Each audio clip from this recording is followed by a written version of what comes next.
یہ کہانی ہے اس چوری کی جس نے دنیا کی ٹاپ انویسٹیگیشن ایجنسی کو 6 سالوں تک چین کا سانس نہیں لینے دیا۔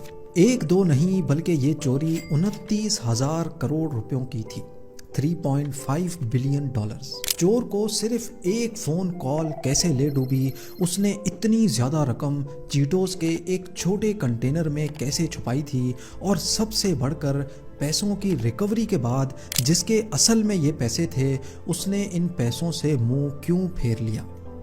زیم ٹی وی کی ویڈیوز میں ایک بار پھر سے خوش آمدید۔ ناظرین، 13 سپٹمبر 2019 کو جمی زونگ نامی لڑکے نے 911 پہ ایمرجنسی کال کی۔ یہ اس کی زندگی کی ایسی فون کال تھی جو اس کو بڑی مصیبت میں پھنسانے والی تھی۔ جمی زونگ US اسٹیٹ جارجیا میں ایتھنز نامی ایک چھوٹے سے شہر میں رہتا تھا۔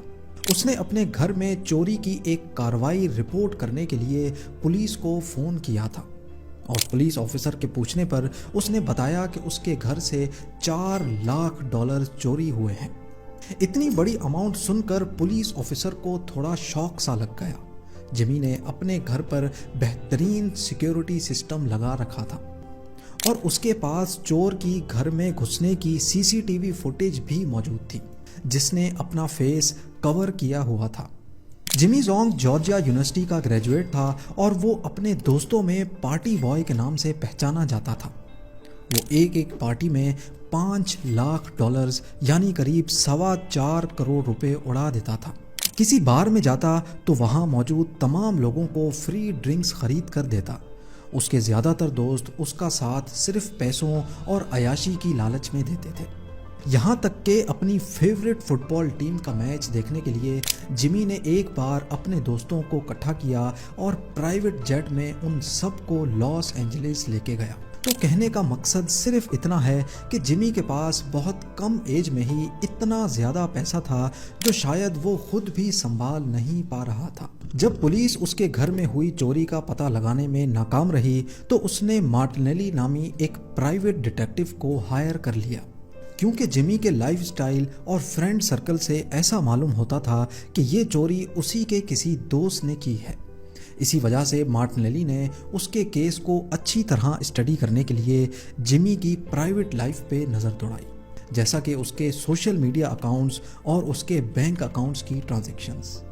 یہ پرائیویٹ ڈیٹیکٹیو بھی پریشان تھیں کہ اتنی کم ایج میں اتنے زیادہ خرچے کرنے کے پیچھے جمی کا سورس آف انکم کیا ہے۔ جمی سب کو کہتا تھا کہ وہ ایک بٹ کوائن ٹریڈر اور کرپٹو انویسٹر ہے۔ پچھلے کچھ سالوں میں بٹ کوائن کی بڑھتی ہوئی پرائسز دیکھ کر ہر کوئی اس کی بات پر یقین کر لیتا تھا۔ مارٹینیلی کا کہنا تھا کہ ویڈیو فوٹیج میں جو لڑکا اس کے گھر میں گھس رہا ہے اس کو سب معلوم تھا کہ جمی گھر پہ نہیں ہے اور اس کو کس وقت کارروائی کرنی ہے، جس سے یہ ظاہر ہوتا ہے کہ یہ ضرور کوئی جمی کا قریبی دوست ہے۔ ایسا نہیں تھا کہ ایتھنز کی پولیس کا جمی کے ساتھ پہلی بار کنیکشن بنا تھا۔ کچھ سالوں پہلے بھی وہ کوکین رکھنے کے کیس میں پکڑا جا چکا تھا، اور تب سے لے کر جمی کا پولیس آفیسرز کے ساتھ بڑا اچھا بیہیویئر تھا۔ اکثر ایتھنز پولیس اس کے گھر پہ لگے CCTV کیمرہ کو استعمال کر کے دوسرے کسی کیس کی انویسٹیگیشن بھی کرتی تھی، لیکن اس بار 911 کو کی گئی کال کی وجہ سے جمی پولیس کی نظروں میں کافی ہائی لائٹ ہو چکا تھا۔ اسی دوران ریجنل سائبر کرائم یونٹ کو بھی معلوم پڑ گیا کہ جمی زونگ کے گھر سے $4 لاکھ چوری ہوئے ہیں، اور یہ خود کو بٹ کوائن ٹریڈر بتاتا ہے۔ ان کو شک ہوا کہ جمی کے پاس بٹ کوائن ہی صحیح پر اتنے زیادہ پیسے آخر آئے کہاں سے۔ یہ ریجنل سائبر کرائم یونٹ پچھلے 7 سالوں سے سلک روڈ کرپٹو ہائسٹ کے کیس کو انویسٹیگیٹ کر رہا تھا، لیکن اتنے عرصے سے ان کو ایک بھی ہنٹ نہیں ملی تھی۔ سلک روڈ ایک آن لائن ایکسچینج تھی جہاں سارے غلط کام ہوتے تھے، ویپن سے لے کر ڈرگز تک تمام الیگل چیزیں یہاں ٹریڈ ہوتی تھیں، اور اس کی ٹرانزیکشن بٹ کوائنز میں کی جاتی تھی۔ 2012 میں یہ ایکسچینج ہیک ہو گئی اور کسی نے تمام ٹریڈرز کے ٹوٹل 51,680 بٹ کوائنز چرا لیے، لیکن کیونکہ یہ ایک اللیگل ڈارک ویب سائٹ تھی، اسی وجہ سے کسی نے بھی اس تھیفٹ کو رپورٹ نہیں کیا۔ اگلے ہی سال سلک روڈ کا مالک پکڑا گیا اور ایف بی آئی نے ویب سائٹ کو بند کر کے سارے بٹ کوائنز اپنے قبضے میں لے لیے۔ سلک روڈ کے مالک کے پاس سے 1,70,000 بٹ کوائنز برآمد ہوئے، لیکن 51,680 بٹ کوائنز ابھی بھی مسنگ تھے، جو کہ اصل میں پہلے ہی کسی ہیکر نے چرا لیے تھے۔ ایف بی آئی کو لگ رہا تھا کہ شاید یہ سلک روڈ کے مالک نے کسی اور اکاؤنٹ میں ٹرانسفر کر دیے ہیں اور اب یہ ہم سے جھوٹ بول رہا ہے۔ بٹ کوائن کے ڈیفرنٹ اکاؤنٹس کی ٹرانزیکشنز بالکل ٹرانسپیرنٹ ہوتی ہیں، ان کو کوئی بھی دیکھ سکتا ہے، لیکن صرف اکاؤنٹ کے مالک کا پتہ نہیں چلتا۔ ریجنل سائبر کرائم یونٹ کو شک تھا کہ کہیں جمی زونگ کا سلک روڈ کے اکاؤنٹ سے چرائے ہوئے بٹ کوائن سے کوئی تعلق تو نہیں ہے۔ اس کے لیے ضروری تھا کہ پہلے یہ پتہ لگایا جائے کہ جمی کا بٹ کوائن ایڈریس کیا ہے۔ اس کام کے لیے ایتھنز پولیس اور ریجنل سائبر کرائم یونٹ نے مل کر جمی سے ملنے کا پلان بنایا۔ کیونکہ پولیس آلریڈی اس کے $4 لاکھ کے کیس پر انویسٹیگیشن کر رہی تھی، اسی لیے یہ میٹنگ جمی کے لیے بالکل نارمل تھی۔ 3 پلین کلوتھ آفیسرز نے باڈی کیم کے ساتھ جمی کے گھر میں انٹری کی۔ انہوں نے جمی کو یہ یقین دلایا کہ وہ کسی اور نہیں بلکہ ان $4 لاکھ کی انویسٹیگیشن کے سلسلے میں آئے ہیں۔ باتوں باتوں میں انہوں نے جمی سے پوچھنے کی کوشش کی کہ اس کا سورس آف انکم کیا ہے۔ اس پر جمی نے ان کو اپنے روم کا وزٹ کروایا جہاں 2 بٹ کوائن مائنرز رکھے ہوئے تھے۔ ریجنل سائبر کرائم یونٹ کی ٹیم میں ایک بلاک چین ایکسپرٹ بھی تھا۔ اس نے فوراً اندازہ لگا لیا کہ 2-4 بٹ کوائن مائننگ مشینز اتنی زیادہ دولت نہیں بنا سکتی جتنا جمی خرچ کرتا ہے۔ اسی دوران باتوں میں لگا کر ایک آفیسر نے جمی کے لیپ ٹاپ کو ایکسیس کیا اور اس کا بٹ کوائن ایڈریس کاپی کر لیا۔ یہ جمی کے بہت سارے بٹ کوائن ایڈریسز میں سے ایک تھا، پر یہ سلک روڈ کرپٹو ہائسٹ سے کنیکشن جوڑنے کے لیے کافی تھا۔ ریجنل سائبر کرائم یونٹ کا تیر بالکل صحیح نشانے پہ لگا تھا۔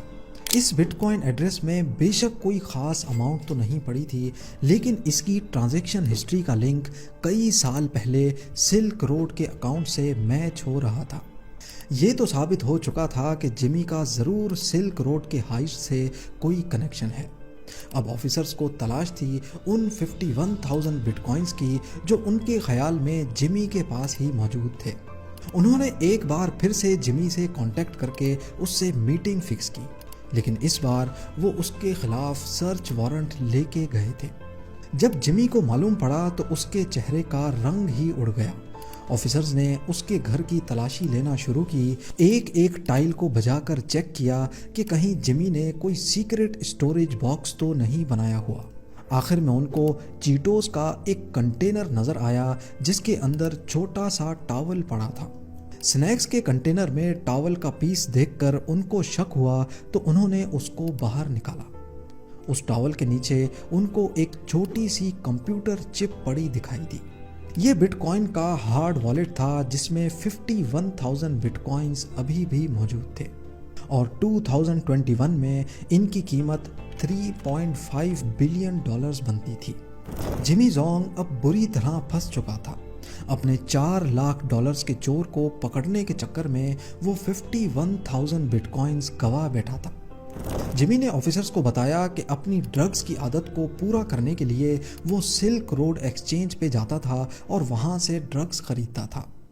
2012 میں ایک دن جب وہ وہاں سے اپنے بٹ کوائنز واپس وڈرا کر رہا تھا تو اس کو ویب سائٹ میں ایک لوپ ہول نظر آیا۔ جمی کے پاس ویسے ہی بلاک چین کی اچھی خاصی نالج تھی، تو اس نے اس لوپ ہول کو یوز کرتے ہوئے باقی تمام ویب سائٹ کے یوزرز کے بٹ کوائن بھی وڈرا کرنا شروع کر دیے۔ جب وہ 51,680 بٹ کوائنز وڈرا کر بیٹھا تو سلک روڈ کے مالک کو معلوم پڑ گیا۔ اس وقت بٹ کوائن کی ویلیو کے حساب سے یہ اماؤنٹ $6 لاکھ بنتی تھی۔ سلک روڈ کے مالک کو معلوم تھا کہ وہ پولیس میں تو کمپلین کر نہیں سکتا، اس لیے اس نے جمی کو پرائیویٹ میسج کیا اور اس سے پوچھا کہ تم نے ویب سائٹ میں کیا لوپ ہول ڈھونڈا ہے۔ جمی نے اس کو ویب سائٹ کا لوپ ہول بتا دیا، جس کے بدلے میں اس نے چرائے ہوئے بٹ کوائنز معاف کر دیے۔ ایتھنز پولیس، ایف بی آئی اور ریجنل سائبر کرائم یونٹ کئی سال پرانے کیس کو اب سالو کر چکے تھے۔